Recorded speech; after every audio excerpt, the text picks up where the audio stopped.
Hey, I'm super glad to see you today. One of my favorite topics today we are going to be working on, which is knowledge sharing. And I will get right to it because, I always have the Mickey way of what we want to talk about. So I'm going to get through this in about 45 minutes. And we've got a lot of information. So again, bring your phone. You might want to screenshot it and think about the ideas that are going to be the most important to you. This is a class that I'm particularly fond of because I do a lot of knowledge sharing, but it's another way for you as a knowledge worker to think about how you're going to use your wisdom and your intellect and, get it to where you want it to be, and how you want to share that. One of the things that I think about knowledge sharing is that we have a huge change in what has been shown. We are really on this fortune cookie layer of knowledge, and people are tired of it. They're looking for something that's deeper. They want some more meaning, especially when it's just time to do the work. And people are more interested in doing kind of the schooling and the information and just trying to get more dexterity with their thoughts and ideas so that they can have a greater level of skillfulness. So when you're thinking about knowledge sharing, it is right because I'm here to talk about business and how do we add it into your business and how do we make it part of your business profile. And it can look a lot of ways. It doesn't have to be an individual product. It can be a way that you build other things. So we're going to talk about those. But I do have some great screenshots for you to kind of carry around with you. And here is where my biggest advice is coming in, which is when you're looking at this as knowledge sharing, it is that you have a really deep understanding of the people that are your target audience and what is it that their needs. And then we have to think about how they want to use that knowledge and in what ways do they actually, how can they see it in action, right? How is it that they're going to be shared effectively? Some points of knowledge that I'm there to share are really effective with just a really well-worded sentence. Some things are really that they need to be a class, that maybe they need to be immersive. We'll talk about all of those things. And I would think about the types of things that your friends are interested in. A journal entry, I'm going to encourage you to have a journal entry. Today, it's just a quick one. Take 10 things that you think you bring to the table. What'll be interesting is if you actually write down those 10 things now and just put this video on hold and then come back at the end, that would be amazing. But think about it, that things that you can give that don't take a lot of time or effort. For me, creativity is what I specialize in, so it's really easy for me to be creative. For you, it might be that you are really good at just problem solving or that you have some of these other skills. So I would think about the things that you don't have to put a lot into, just that you know how to do. I'm putting up this caution sign for a reason, and that reason is because I need you to take out your phone, and this is where you can take a screenshot because I'm going to give you a page that has just a ton of words on it. And this picture of me is actually on a trail that I was hiking. As you know, I travel and live somewhere else for 30 days every year, and this is one of the trails that I was in the border of North and South Carolina. And they kept, they had this sign up so many times. It was like, hey, please be aware, deaths have occurred beyond this point. Deaths. So it wasn't just caution, it is that you will die. And as the pictures went further, they showed people falling off and really being sad and hurt and broken. It was kind of great. But this is my point where I'm going to say to you, please take out your phone so you can have a screenshot, because the next page that I'm going to give you has a lot of words on it. And it's just like a quick 10 of ways that you can utilize knowledge sharing for yourself. I'm not expecting you to do all of these things. I'm just saying, here's a list of 10. We're going to talk about some of them. Number 2 is what we're doing right now. We're holding a workshop, or we're creating a video is number 7. But we're going to find the Mickey way, right? The prosperity mindset way. So we're going to put in some other things in here. But it is to just give you other ways to push in the brass tacks and the practicality of how you would do that. And just give you a way to start working on your own development of how would you use knowledge sharing.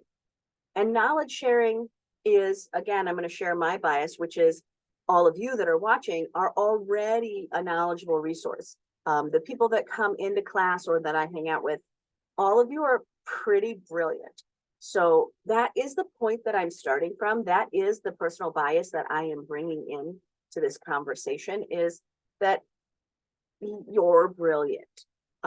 So I know there's something in there for you. And so that's my bias. And the social systems that we have, this is my belief, is that the social systems are the libraries of our lives.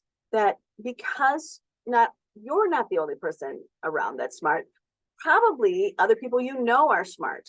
And hanging out with other people who have these bodies of knowledge, it becomes this huge library of really interesting things. I think about, everything that my friends know how to do, from solve really complex global problems to, learning how to, I just talked to a guy the other night who's flying drones for weather. So he's doing weather forecasting with this thing, right? What an interesting library book in my life. But I also have somebody who's, tats lace, or another person who knows how to quilt.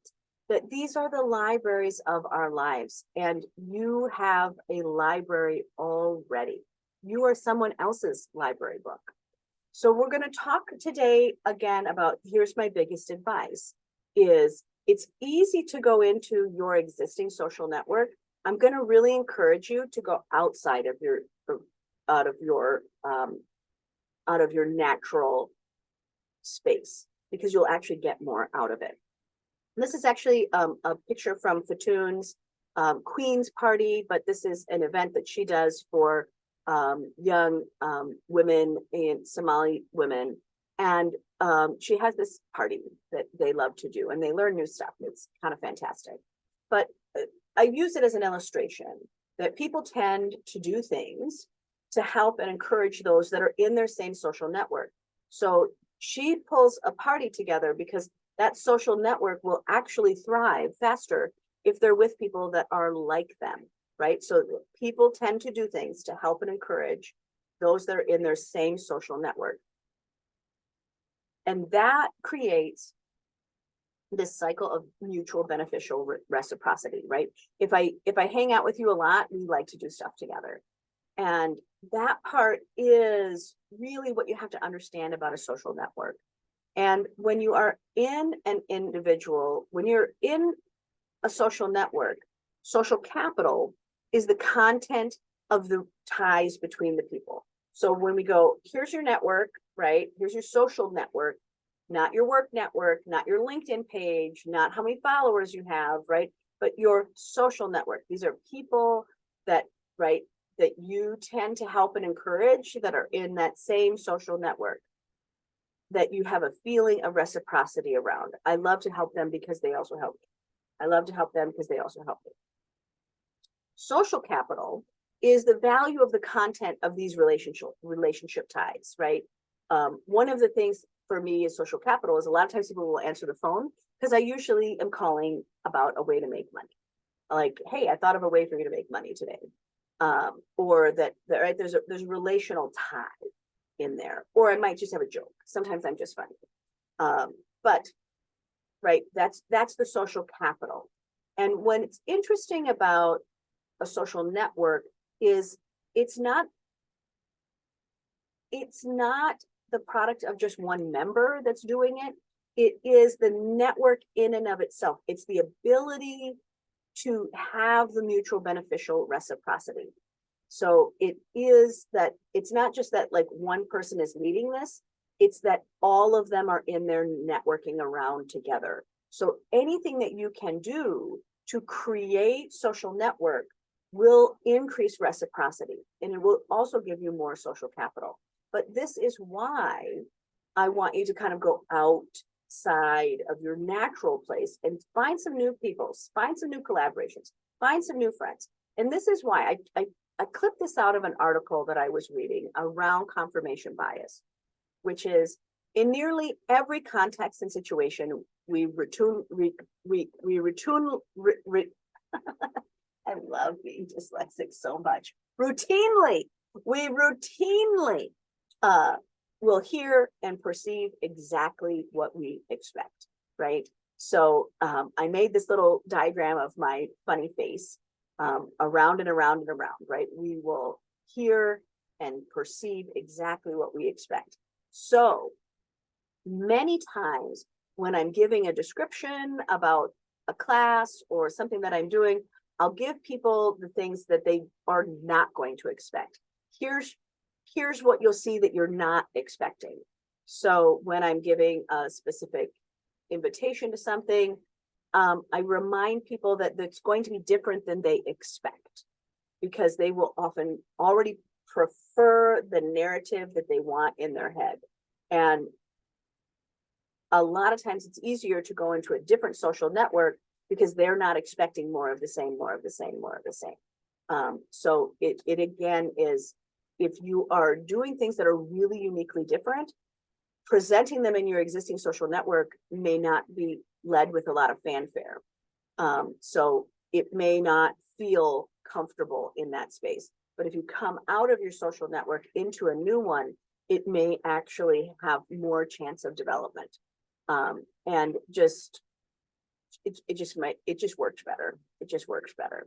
There's my knowledge share right there. There's the gift I am equipping you with right there. Is that if you cross-pollinate a little differently, it'll work a little better.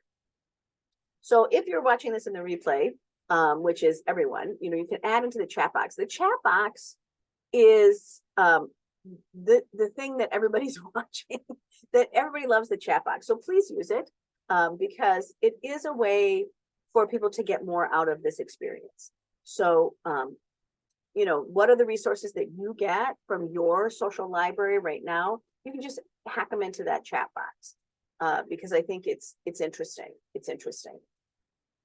And here's the part that I'm going to give you on what are the benefits what benefits do you have from sharing knowledge openly? This is one of those things that that I really like about this question. And I got another question below it, but what are the benefits? What are the benefits that you're going to get? And the benefits that you think you're going to get and the benefits that I think you're going to get are probably not the same. So one, when we look at sharing in general, one of the things I remind from a prosperity mindset, it is a guiltless active engagement, right? I am sharing knowledge openly. I don't need somebody to feel a certain way. I'm giving it freely. Sharing is not rationing, just so you know. It is not rationing. It is bestowing. It is an award. It is a gift. When we are looking at sharing, it is either a plateful or a parcel, right? It is either a spade or a spoon.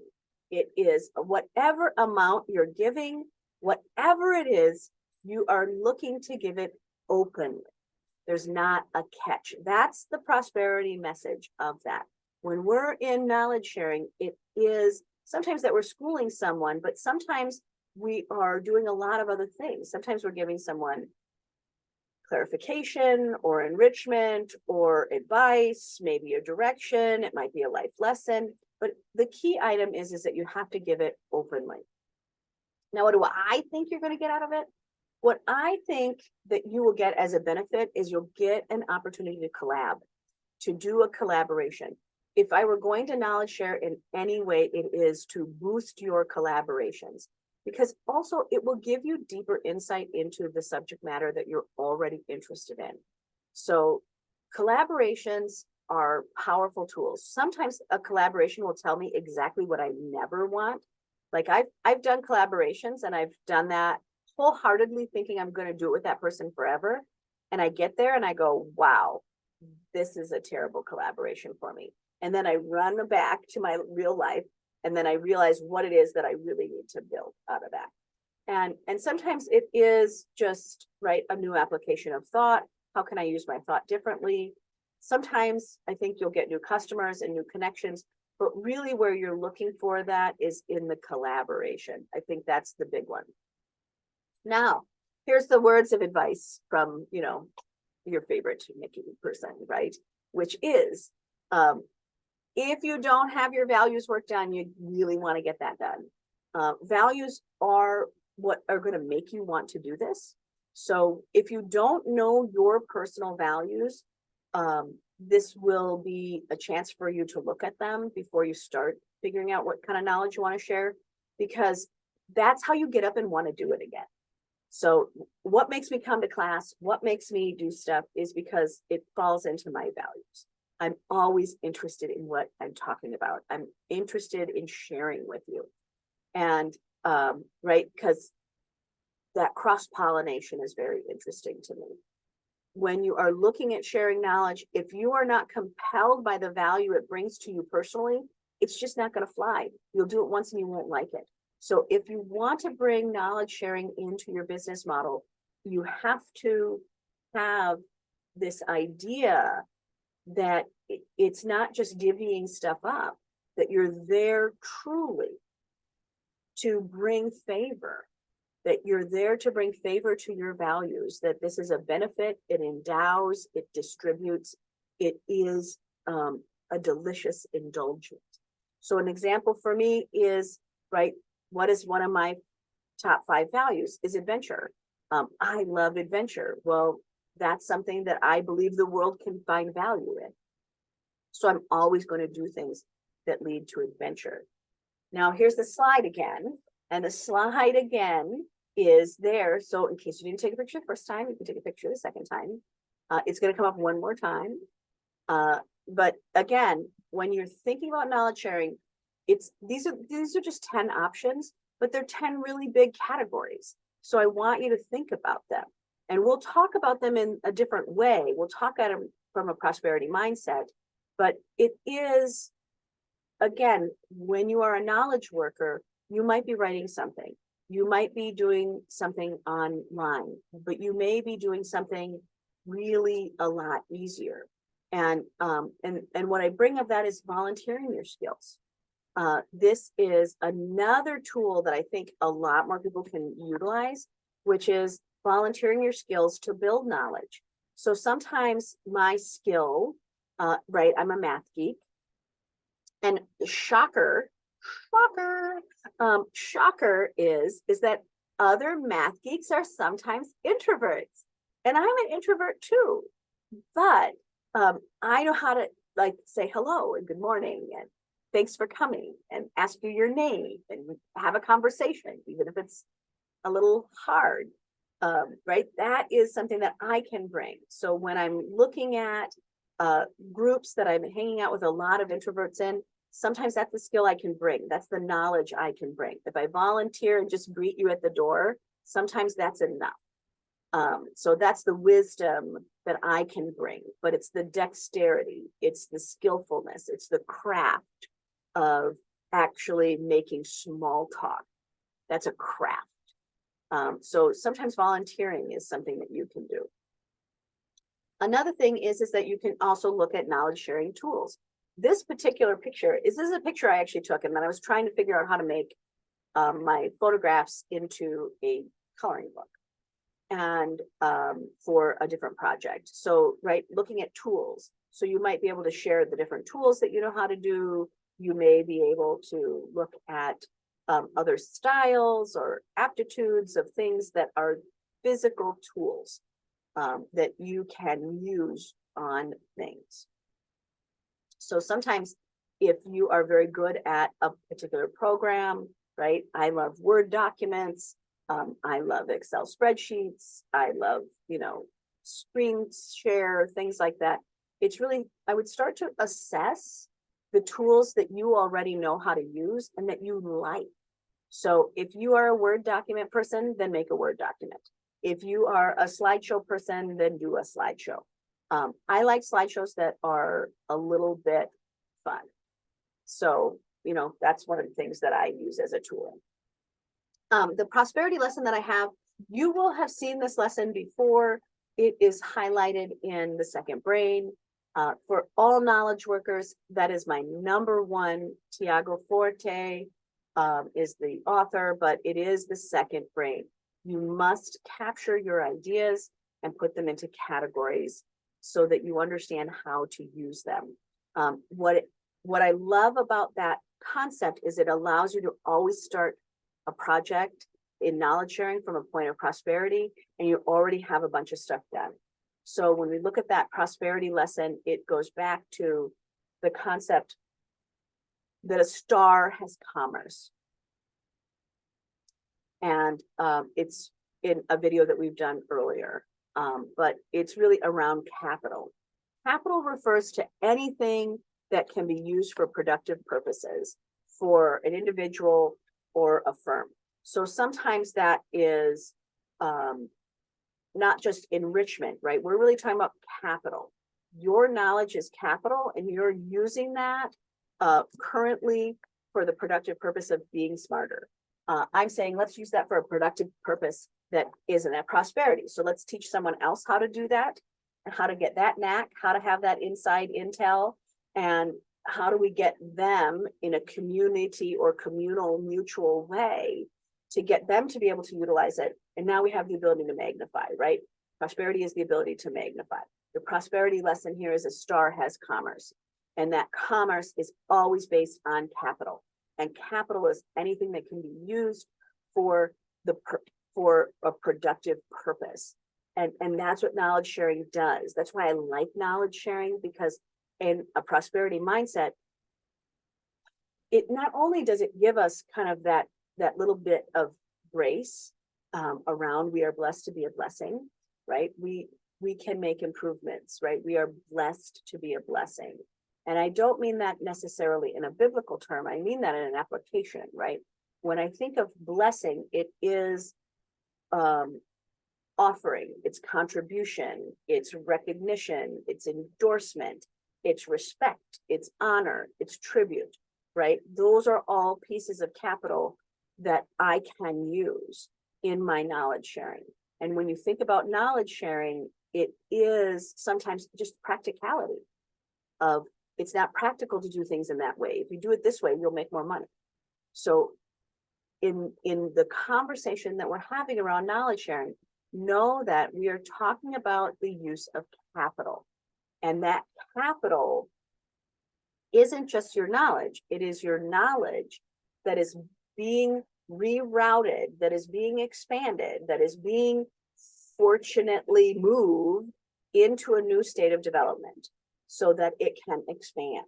So think about that way. One of the things, like, where do you start? Where do you start? And this is the very first step that you have to ask yourself in being a knowledge worker is, are you good at inviting others to participate in anything? In anything.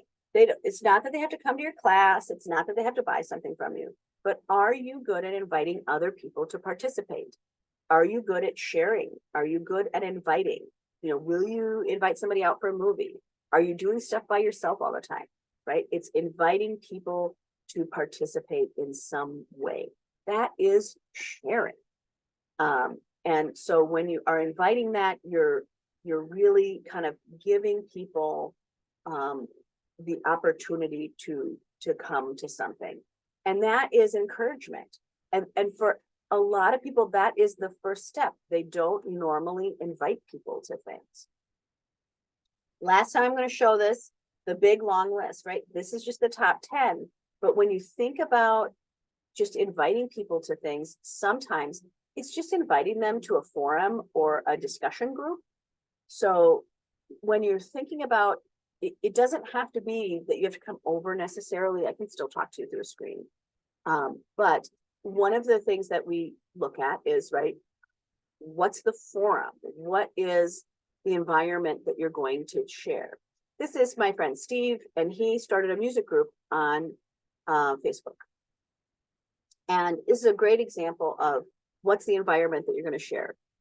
What were his values? His values were that he loved music. He loved talking about music. He loved talking about music in every way, upside down, sideways, with people that also liked music. So, right. So think about the environment in which you're going to be giving people ideas or concepts. What's the style that you're going to do? What's your own finesse on how you're going to do it? Once a year, so his is online every week. They have a topic. This is a free event, right? He just invites people to his house once a year for a party, and from the group of bring some music, share, talk about your favorite bands. This is great. So when you're thinking about the environment in which you want to share knowledge, I would think about the leadership that you want to give. Do you want it to be a free event? Is it a meeting? Is it a party? Is it a group with a cause, right? And then think about the outcome that you want that's desirable. And for him, the desirable outcome from this party is that everybody walks out with new music, that they walk away with music they hadn't thought of. And that he gets to have people sit in that beautiful backyard. He has a beautiful backyard. Sometimes we talk about modeling, and modeling in this form is really about creating. So modeling is, yes, it's showcasing, but it's modeling how to create something new from something that already exists. And that is a huge knowledge share, because it really is, I could have put it into the concept of insight or understanding, but it really is using knowledge to actually magnify into a new direction. And that's where I think a lot of you are going to probably use your knowledge sharing, is to say, here's one thing, if I add this thing and this thing together, it makes something new. It's a lot easier to do that when you're collaborating with other people. This happens to be a filter that I put on my existing photographs. Now I can go back to my photographs and see them very differently in the art that I'm creating for myself. So when you're thinking about modeling, it's to be able to take something that already exists and build it a little differently, to maybe push it to the side a little different. This photograph was pretty, but it looks very different on a canvas than it does on a screen, right? So you can think about, how do you build something from what you already exist? And I remind people that knowledge can also be experiences. Sometimes the way that we share with other people is to give them really many experiences. And that sometimes knowledge is development. And so, right, my value is adventure. So I like the fact that we can have an adventure. So some of the ways that you may share knowledge is by taking people on a trip or taking them to do something. We are going to see an enormous amount of tour training change coming up here in every city all over the world, because you're going to see tour guides become micro, not macro. And so you're going to see people say, we're going to do this food tour or this library tour, or we're going to work through some of these things differently. You're going to see tourism change drastically from the local tour guide. We have seen this happen with TripAdvisor. We've seen this happen with Google. We've seen this happen in lots of different programs, but you will see a normal person taking on experiences to train people in a piece of knowledge that in ways you haven't seen. If you've ever been on a field trip with me where we talk about something as simple as, like, if it's your store, we've gone in and I've shown you the power of good lighting to change your revenue stream. It's those types of experiences. By the way, it is 95 degrees here today, and I'm loving it, but it does make me thirsty.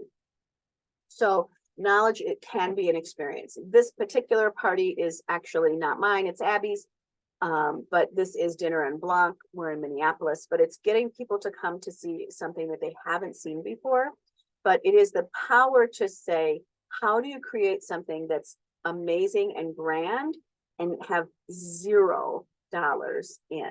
And that is the use of social media, and that is the use of an idea. So it's another tool. This is another item that we got from Cool Person Lunch. This is an experience. The experience that I'm giving is that you can just actually come have lunch with some people that you can talk to. When you go to lunch, if you don't know those people really, really well, nobody talks. So we give people a chance to sit at a table where you can talk to everyone. Brave concept, but it gives people a way to really enjoy that piece of blessed to be a blessing, right? They can just enjoy the good fortune of talking to somebody they would never have met any other way. So that is a way that we look at social networks and expanding your social network. Go hang out with people that aren't like you. It is interesting. This picture is also one that I do want you to try to take a photograph of. If you have not heard my onion story, here it is.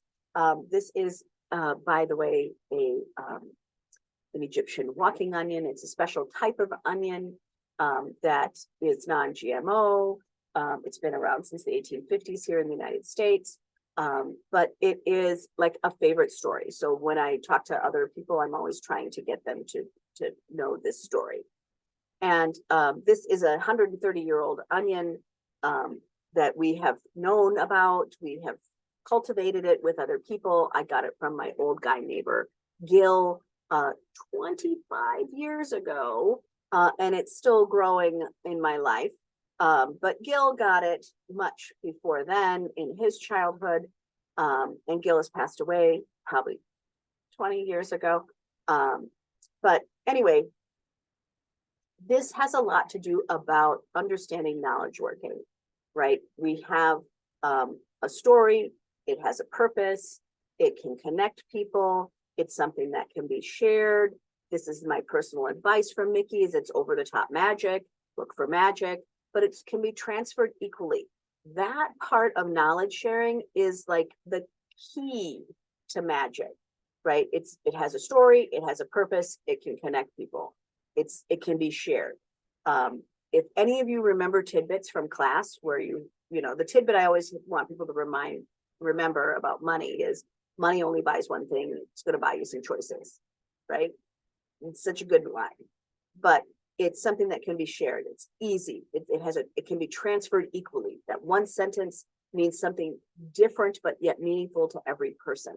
So when you're thinking about the type of insight that you want to give, or the concepts that you're going to be sharing with people, not just the practicality of sharing them, but kind of give them a little bit around about that. These particular onions are, one, they look like an impressionist painting. They look like they're right out of Monet's garden, but they also are, just an interesting fact, and they're delicious. They do take 2 years to get to this one moment. So you have to wait to get them to this thing, and they're quite a showpiece. They are lovely. So when you're thinking about knowledge sharing, you're going to think about how you want people to access the outcome.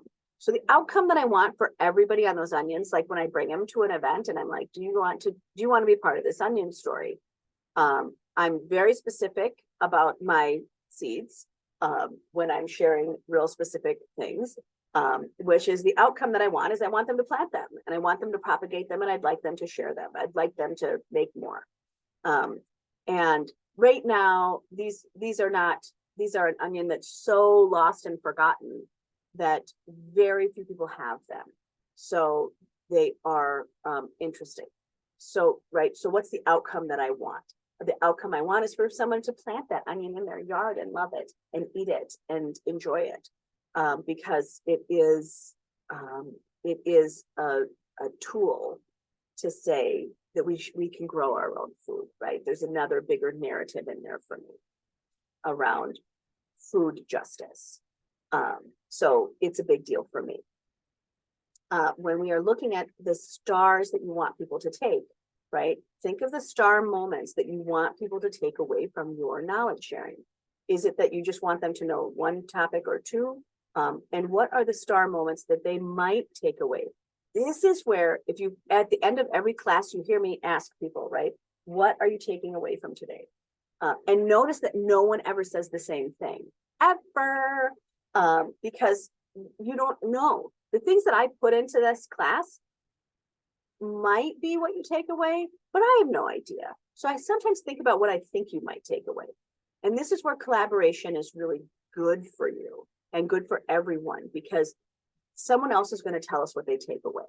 And that is powerful. So I would start kind of giving yourself a little star around that. This particular picture came actually from another place that I was visiting, and in my workaway. So I was in this fabulous garden that a woman had designed 100 years ago to be a gem in the city, and it really was. It's still today. I think, yeah. So it was great. So when you think about cultural capital, it is. I'm going to swing over to cultural capital because it's a big deal. And it's a big deal because you already own it. And cultural capital, the way that I talk about it in this video is very different than the way I talk about it in social media. So when we're looking at cultural capital, it is that accumulation of knowledge and skills that you can kind of demonstrate as competence. So when we talk about that, for many of you, it's knowing, knowing a business culture is a big deal. So like, it's helpful for me to understand how other bookkeepers think, right? That's a piece of capital that I have from that culture, because I'm willing to talk to people about bookkeeping, or that I'm also into some other things. So it's learning that cultural capital of what's appropriate and what's not, and what's interesting. And when you are into new areas, you learn new cultural capital, because it's accumulation of knowledge of actually doing it. Many of you know your business really good. And so you know how that works. You know how other people in your field react and think about things and so forth. That's also what I really like about cultural capital, like for tech, is that there are certain things that you just have to know from being around in that. If you're a gardener, you're going to take that cultural capital and be able to apply it differently. So when I think about someone who's into farming, they bring a piece of cultural capital that's applied very differently than when I apply it to somebody who is doing a backyard garden, right? So they can take all of that big agri conversation, and how can they take that knowledge and now put it into somebody who just wants to grow peppers on their porch, right? So it's that, how do we move that cultural capital around? And how do they do that? I'll tell you how it witnessed out, is having that farmer have a very big conversation with her around water drainage, explaining the importance of water drainage in potting, that, you're capturing it, you don't have these other benefits, you should know about how to drain this item. So, we have these interesting things. Another point, kind of a prosperity point that I want to make to you is that you haven't been living under a rock. So you have a lot of life skills, and those life skills are a huge knowledge base, and you can leverage those in what you're teaching. Not to say that some of the bad things that you've had happen to you aren't an epiphany, but they are a way for you to showcase some of the knowledge and how you've created it and how you've gotten it. Hard knowledge came sometimes hard. So it's a way to look at that as your knowledge base. And I'm going to use the example of the other day. I was in the store. This is the girls from a store called I Like You. You can see the name of it over the left shoulder of Sarah here. And we were standing in the store reviewing all the things they were doing right. And in came one of the vendors that's there. So they highlight Minnesota artists. And this artist was bringing over some product for the girls to sell in the store. And this young woman was completely riveting to me, because she got a real job, normal time, and she's creating things in her spare time. And in that spare time, she's learning what sells, what doesn't, she's learning pricing, but she has to use her spare time to create because she has a full-time job that pays her bills. Now, would she rather be creating for a full-time job? Sure, she just hasn't gotten there yet. So for her, really taking in that insight, taking in the brass tacks of how do you build products is part of her knowledge base. And she's learning that real time. And that will be part of her story. And that is also around how she'll cross-pollinate. That is the cultural capital that she will bring to her artistic community, is also that mutual understanding. When you look at all of us looking at her, it is that we're all looking at her in that mutual understanding of we understood what it took to get to this moment for her to have an entire bag of finished product that is a whole line of items available and ready to drop off. Like this, the cheer that you see in Sarah's face on the left in the yellow shirt, you can just see her beaming with pride of the achievement that that person had, right? That's cultural capital. That when you look at that, you go, oh, wow, I knew what it took to make that. So when you're doing knowledge sharing, it is kind of the schooling of what it takes. It's not just the concept, it's the realization of the ideas into a story, into a finished product. It's difficult. The other thing I want to talk about is using your testimony. Also, because you've had a life experience, you also have testimony as part of your knowledge of here's how it's worked for other people. This is also a tool for you to share in your knowledge sharing. And sometimes it may be that you help people find the right fit in their business. It is, again, something that you can talk about. Now I'm running down on time, so I'm going to kind of buzz through a couple of these items. The 2 points that I want you to take away is piloting and pivoting. So when we are looking at piloting and pivoting, so don't panic that I'm skipping over slides. I'm going to skip over slides so that we can keep on our time. But there is a longer version of this that's available, so don't panic. But the key item I want you to get is pivoting and piloting.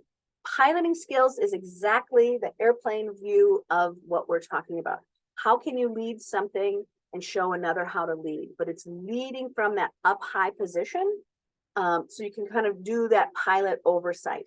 It is incredibly helpful, ridiculously helpful to be able to use that action energy from a taller perspective. And so when you're looking at knowledge sharing from a pilot's perspective, you're looking at a grand overview. You're giving a bigger, broader perspective. When we are looking at pivoting skills is on the ground. It's how do I move? How do I ride that wave, right? It is that life force energy of movement. And pivoting skills are really helpful when you are moving direction on the ground. How do I move from this type of product to that type of product? Pivoting skills, we see a lot of, we don't see enough of. We see a lot of need in it. That's why I'm a strategist. So we see a lot of that in strategy where I'm like, we're going to pivot this a little bit. But we don't actually have a lot because pivoting is really personal. But it can be to say, let's pivot your business model a little bit towards this way. So let's not sell so many, socks, and let's maybe sell more stickers. Right? Let's not sell an entire pot of coffee. Let's sell more single cups. That is kind of the way of it, right? When coffee shops first came, they were trying to sell you coffee to make at home. When they figured out that they really just needed to sell it to you 1 cup at a time, it really changed the world. Many of you may realize that there was a time before coffee shops' popularity. There was a time before Starbucks was out here. And there was a time when Dunkin' Donuts just sold donuts. So pivoting, right? Pivoting. When Dunkin' Donuts figured out that everybody wanted coffee with their donuts, they became very good at coffee. So pivoting. When we're talking about mentorship, I want you to think about mentorship. This is another tool that is another way for you to share knowledge, which is to do mentoring with an outcome. This happens to be my favorite banker. We're making a sad face to another friend that worked at the bank, to go, why aren't you here? You moved away for an adventure. But we're just making a little sad face. But my CFO group brings it up all the time, that I'm always, right, figuring out lists. Why am I doing it? Why am I doing it? What's the value? And this is Angela, and she's someone that I mentor just with an outcome, that I wanted her to have more adventure. She, like me, is also a larger bodied person. So she was not choosing to do the things she really wanted to do with her life because she was a large bodied person. And I'm a large bodied person, and we became Facebook friends. So she saw that I was still doing adventures. And I said, look, let me mentor you because you're young and beautiful and you have a full life ahead of you. If you can learn to adventure as a large bodied person, you're going to have a really great life. And so I gave her the things that I was wishing for and taught her how to save for it. Look, this is how I save for it. This is how I want you to save for it. And she started picking these things. And she just recently got her big deal, which, like, I burst into tears at the bank over, which is that she wanted to jump out of an airplane. And she had to be fit enough to do that. So there was her goal, right? That we can get there. And it took her a year or plus to get to that point. But she had to have another mentor to say, here's how, let me share with you openly my knowledge. Let me be the person that you see doing that. But please take on this way, right? So sometimes your knowledge is counseling. Like, here, let me show you how to do this. Sometimes it's dexterity and aptitude. And sometimes it's just a chain of thought or advice. So think about mentoring. I think it's also another tool for you. This is almost my last one, which is really, again, it's so much faster if you don't have to fill the room. If you can just speak at someone else's room, boy, that's a really great knowledge sharing opportunity, is go be in somebody else's room. Production. When we look at production, what I'm really thinking about is how much work is it to share your knowledge? It is never my advice to do a huge production. But if that's what you're into and that's what your knowledge is in and you know how to do that, bring it on, party on. I like things that are not so much work. So going back to your social networks and reaching your demographic, I would map out your demographic. I would just go through your list of friends, who's in your phone, and how much alike are they? If they are diverse, remember, diverse, if all my friends only eat strawberry ice cream, I don't actually, even though they all look different, they're all different sizes and shape, if they all only eat strawberry ice cream, they're not actually diverse. I actually have to have a whole different set of people in my life that eat all different kinds of diverse ice creams and desserts, right? I need people who don't eat dessert. I need people who eat cake. I need people who eat pie. I need people who like strawberry and chocolate and vanilla, and some people that like them all mixed together and then pouring in a cup of milk so that it's a milkshake, right? We need those social networks to be diverse. That means that they are people from other places.